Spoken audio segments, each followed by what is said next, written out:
अमेरिकी अखबार wall street journal के मुताबिक सदर डोनाल्ड ट्रंप ने फ़ौज को ईरान पर ताज़ा हमलों का हुक्म दे दिया है।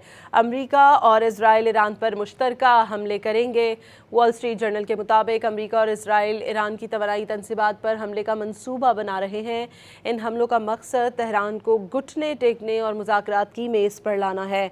अमेरिकी अखबार का कहना है कि ये हमले इस वीकेंड पर मुतवक्के हैं जो कई रोज़ जारी रह सकते हैं, जिनमें ईरान के बिजली घरों, ऑयल रिफाइनरी समेत तवानाई तनसीबात को निशाना बनाया जा सकता है। अमेरिकी अखबार वॉल स्ट्रीट जर्नल के मुताबिक सदर डोनाल्ड ट्रंप ने फ़ौज को ईरान पर ताज़ा हमलों का हुक्म दे दिया है। अमेरिका और इजराइल ईरान पर मुश्तरका हमले करेंगे। वॉल स्ट्रीट जर्नल के मुताबिक अमेरिका और इजराइल ईरान की तवानाई तनसीबात पर हमले का मंसूबा बना रहे हैं। इन हमलों का मकसद तेहरान को घुटने टेकने और मुज़ाकरात की मेज़ पर लाना है।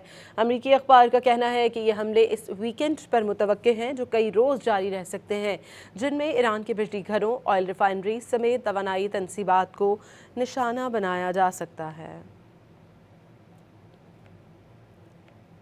अमेरिकी अखबार वॉल स्ट्रीट जर्नल के मुताबिक सदर डोनाल्ड ट्रंप ने फ़ौज को ईरान पर ताज़ा हमलों का हुक्म दे दिया है। अमेरिका और इजराइल ईरान पर मुश्तरका हमले करेंगे। वॉल स्ट्रीट जर्नल के मुताबिक अमेरिका और इजराइल ईरान की तवानाई तनसीबात पर हमले का मंसूबा बना रहे हैं।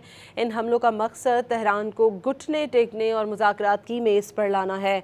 अमेरिकी अखबार का कहना है कि ये हमले इस वीकेंड पर मुतवक्के हैं जो कई रोज़ जारी रह सकते हैं, जिनमें ईरान के बिजली घरों, ऑयल रिफाइनरी समेत तवानाई तनसीबात को निशाना बनाया जा सकता है।